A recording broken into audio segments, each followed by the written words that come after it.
उसे खींचकर काट देती है। ये देखकर ब्रैंडन चीखने लगता है और जैसे तैसे करके खुद को छुड़ाकर वहां से भागने लगता है। लेकिन अब मैगन उसका पीछा कहाँ छोड़ने वाली। मैगन किसी जंगली जानवर की तरह उसके पीछे पड़ जाती है। भागते भागते ब्रैंडन फिसल जाता है और ढलान से रगड़ते हुए सीधे रोड पर जा गिरता है। इससे पहले कि ब्रैंडन खुद को संभाल पाता तभी एक कार उसे कुचल डालती है और ये सब कुछ ऊपर से मैगन देख रही होती है।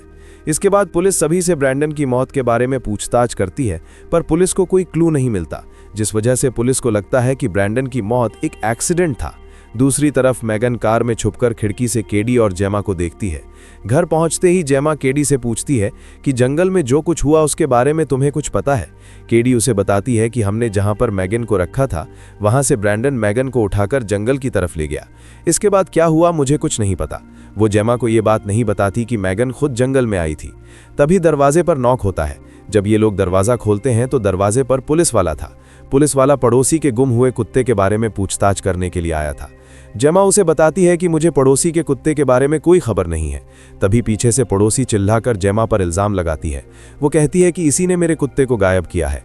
वो पुलिस वाले से कहती है कि उनके घर में जो रोबोट है जिसका नाम मैगन है वो रात के 3 बजे भी खिड़की से बाहर झांकती रहती है। पुलिस के जाने के बाद जेमा की पड़ोसी उनके घर के सामने आकर चिल्लाने लगती है और धमकी देती है। मैगन के लिए वो पड़ोसी एक खतरा बन चुकी थी। रात में जब सब लोग सो जाते हैं तब मैगन पड़ोसी के घर के पास जाती है और वहां उसके कुत्ते की आवाज निकालने लगती है। पड़ोसी अपने कुत्ते की आवाज सुनकर बाहर निकलती है और उस आवाज के करीब पहुंचती है। वहां उसे पता चलता है कि आवाज निकालने वाला उसका डॉग नहीं बल्कि मैगन है और यहाँ मैगन पड़ोसी को भी बहुत बेरहमी से मार डालती है और वो जमीन पर पड़े खून को साफ करके कोई सबूत नहीं छोड़ती। अगले दिन पुलिस वाला फिर से जेमा के घर आता है। जेमा को लगता है कि वो फिर से कुत्ते के बारे में पूछने आया था, लेकिन इस बार वो कुत्ते के बारे में नहीं बल्कि पड़ोसी के मर्डर के बारे में पूछने आया था।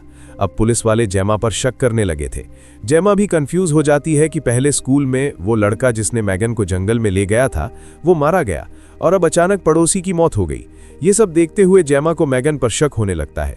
इसलिए जेमा जाकर मैगन के बॉडी में लगे कैमरा से उस दिन की फुटेज देखने लगती है जिस दिन जेमा मैगन को अपने साथ स्कूल लेकर गई थी। वहां उसे एक रिकॉर्डिंग दिखती है जिसमें ब्रैंडन मौजूद था, लेकिन इससे पहले कि जेमा वो रिकॉर्डिंग पूरी देख पाती तभी रिकॉर्डिंग बंद हो जाती है और वीडियो बंद होते ही उस दिन की सारी फाइल अपने आप करप्ट हो जाती है। ये देखकर जेमा परेशान हो जाती है कि अचानक ये सब कैसे हुआ। तभी मैगन वहां आती है। मैगन को देखते ही जेमा समझ जाती है कि ये सब इसी का काम है और यहाँ मैगन खुद भी जेमा को बता देती है कि मैंने पड़ोसी और उस लड़के को मारा है। ये सुनते ही जेमा उसे टर्न ऑफ होने के लिए कहती है, पर मैगन टर्न ऑफ होने से इनकार करती है। इससे पहले कि मैगन कुछ करे जेमा उसे एक पेन दिखाती है और जैसे ही मैगन का ध्यान पेन की तरफ जाता है जेमा चालाकी से उसे टर्न ऑफ कर लेती है। इसके बाद जेमा जल्दी से मैगन पर टेप लगाकर उसे पैक कर देती है और गाड़ी में बैठकर फौरन उसे कंपनी ले जाने लगती है। पर इस बात से केडी नाराज हो गई थी। अपने बेस्ट फ्रेंड को खोने की वजह से वो जेमा पर चिल्लाने लगती है। ऑफिस पहुंचने के बाद जेमा टेस और कोल को मैगन के मर्डर करने के बारे में बताती है, लेकिन ये दोनों इस बात पर यकीन नहीं करते कि मैगन मर्डर कर सकती है। अब ये लोग बहुत ज्यादा परेशान हो जाते हैं क्योंकि ठीक एक दिन बाद मैगन का लॉन्च होने वाला था। दूसरी तरफ बच्चे मैगन के लॉन्च के लिए इंतजार कर रहे थे। अब कंपनी में केडी बहुत अग्रेसिव हो गई थी, इसलिए जेमा उसे घर ले जाने लगती है। तभी उसे टेस का कॉल आता है। टेस जेमा से पूछती है कि हमें मैगन का क्या करना चाहिए। तब जेमा कॉल पर बताती है कि चाहे कुछ भी हो जाए मैगन को लॉन्च नहीं करना है। ये कॉल दरअसल मैगन ने खुद किया था। अब उसने खुद को इतना अपडेट कर लिया था कि वो बिना छुए किसी का फोन कंट्रोल कर सकती थी। थोड़ी देर बाद टेस की नज़र अपने फोन पर पड़ती है। उसे समझ आता है कि किसी ने उसके फोन से जेमा से बात की है। वो ये बात कोल से पूछती है, क्या तुमने मेरे फोन पर जेमा से बात की? कोल उसे नो में जवाब देता है। लोग मैगन का सिक्योरिटी सिस्टम चेक करने लगते हैं और यहाँ उन्हें पता चल जाता है कि मैगन के सिस्टम में चेंजिंग हुई है, जिसका फायदा उठाकर उसने कई गैर कानूनी काम किए हैं। अब जैसे ही ये लोग मैगन का सारा सिस्टम रीसेट करने लगते हैं तभी अचानक उनका कंप्यूटर बंद हो जाता है और ये लोग समझ जाते हैं कि ये काम मैगन ने किया है। अब यहाँ कोल मैगन को हमेशा हमेशा के लिए डिस्ट्रॉय करने के लिए उसमें लगे वायर्स निकालने लगता है। तभी अचानक मैगन उसे पकड़ लेती है और वो कोल के गले में वायर डालकर उसे मरने के लिए छोड़ देती है, लेकिन टेस जल्दी से वायर काटकर उस आदमी को बचा लेती है। बाहर निकलते वक्त रास्ते में मैगन को डेविड मिलता है। डेविड को देखते ही मैगन एक लोहे का रॉड उठा लेती है और उसके पीछे भागने लगती है। तभी लिफ्ट में उसे डेविड का वही असिस्टेंट भी मिलता है जो कंपनी के फाइल्स चोरी करके दूसरी कंपनी को बेचा करता था।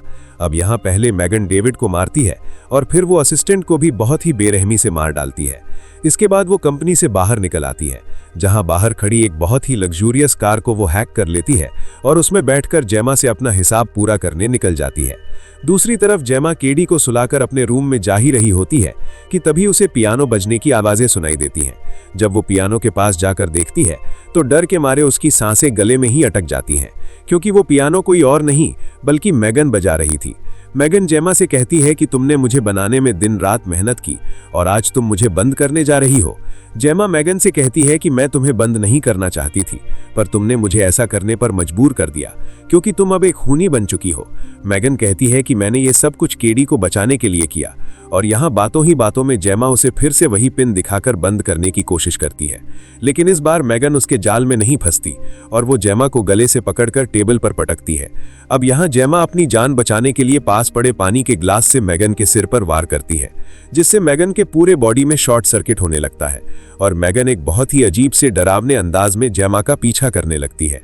और यहाँ जेमा खुद के बचाव के लिए एक बड़ी सी आरी उठाती है और मैगन पर वार करती है, जिससे मैगन का ज्यादा तो कुछ बिगड़ नहीं पाता, बस मैगन के थोड़े से बाल उड़ जाते हैं और उसके चेहरे पर एक बड़ा सा कट लग जाता है। ये देखकर मैगन अब और ज्यादा गुस्सा हो जाती है।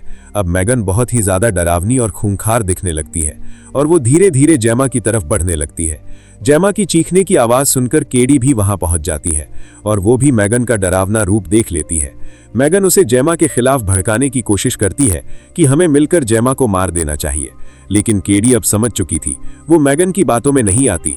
ये देखकर मैगन कहती है, ठीक है, अगर तुम मेरा साथ नहीं देना चाहती तो मैं अकेले भी जेमा को मार सकती हूँ। लेकिन यहाँ पीछे से केडी समझदारी से काम लेते हुए उस बड़े रोबोट के ग्लव्स पहन लेती है जिसे जेमा ने कॉलेज के दिनों में बनाया था। केडी ग्लव्स की मदद से उस बड़े रोबोट को मैगन को पकड़ लेती है। वो पहले मैगन को जमीन पर पटकती है और फिर उसे 2 टुकड़ों में चीर देती है, लेकिन इसके बाद भी मैगन नहीं रुकती और अब वो केडी को भी मारने के लिए आगे बढ़ती है। लेकिन तभी पीछे से जेमा मैगन पर अटैक कर लेती है। वो उसे नीचे गिराकर उसके सिर के सारे पुर्जे निकालकर उसके ब्रेन चिप को निकालने की कोशिश करती है, पर तभी मैगन जेमा का गला दबाने लगती है। अब इससे पहले कि मैगन जेमा को गला दबाकर उसे मार ही देती, तभी केडी एक स्क्रू ड्राइवर उठाकर मैगन के सिर में लगे ब्रेन चिप को डिस्ट्रॉय कर लेती है, जिससे फाइनली मैगन बंद हो जाती है। मैगन को डिस्ट्रॉय करने के बाद जेमा और केडी घर से बाहर निकलते हैं। बाहर टेस और कोल पुलिस के साथ खड़े होते हैं और जेमा और केडी उन दोनों के साथ चले जाते हैं। मूवी के एंड में हमें दिखाया जाता है कि मैगन ने पहले ही खुद को जेमा के घर में लगे एआई सिस्टम में अपलोड कर रखा है। इसी के साथ ये कहानी खत्म हो जाती है।